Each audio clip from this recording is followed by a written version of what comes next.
শান্তি মিছিল করতে হবে, সেজন্য আপনাদেরকে সম্প্রীতি বজায় রাখতে হবে।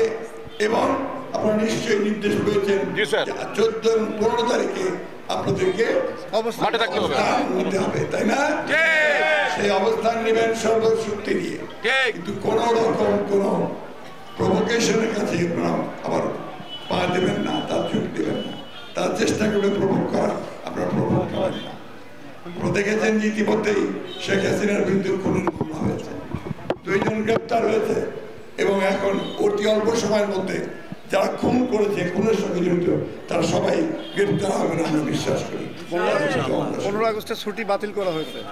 আপনারা জানেন যে এখন আপনাদেরকে একটাই কাজ, যে আমাদের দলকে সুসংগত করা, নিজের মধ্যে কোনো বিভেদ না রাখা, ঐক্যের মধ্য দিয়ে জনগণকে সম্পৃক্ত করে ছাত্র জনতাকে সঙ্গে নিয়ে আমাদেরকে এই বিজয়কে সুসংগত করতে হবে।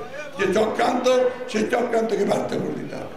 তাই এই সরকারকে সহযোগিতা করা হচ্ছে আমাদের কাজ, এর মধ্যে দিয়ে আমরা সামনের দিকে এগিয়ে যাব।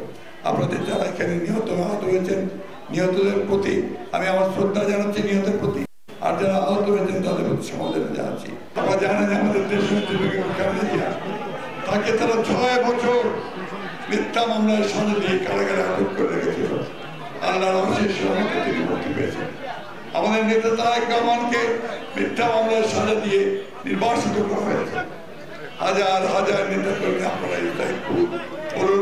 বলুন সারা দেশ জুড়ে মিথ্যা মামলায় সাজা দেওয়া হয়েছে, তাদেরকে সেই মিথ্যা মামলা দিয়ে হয়রানি করা হচ্ছে। বন্ধুগণ, আজকে সারা বাংলাদেশের মানুষের উপর যে অত্যাচার, নির্যাতন, নিপীড়ন, তার অবসান আপাতত করতেও পুরো ঘটেনি। এখনো সেই খুনি পরাজিত শেখ হাসিনা দিল্লিতে গিয়ে বসে নতুন করে বাংলাদেশের বিরুদ্ধে ষড়যন্ত্র শুরু করেছে।